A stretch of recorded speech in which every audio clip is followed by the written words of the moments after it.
Nakakatakot naman talaga magbago, di ba? Nakakatakot yung may nagbabago sa buhay natin. Kasi most of us, we wanna be in a comfortable position. Actually, the main reason why we work hard, we want a comfortable life in the future, di ba? We want a better life in the future.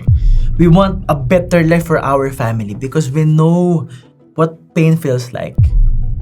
Alam natin yung feeling ng kahirapan. Alam natin yung feeling ng nalulugi. Alam natin yung feeling ng nagko-commute, nauulanan, napapagod.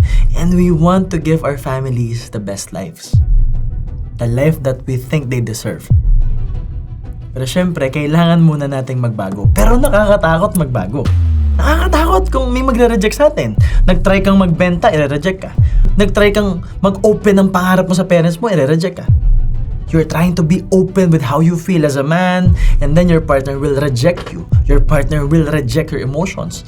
Some women will weaponize you being in a dark place. Pag inopen mo yung sarili mo, i-weaponize nila yung hugot mo. I-weaponize nila yung pag-open mo.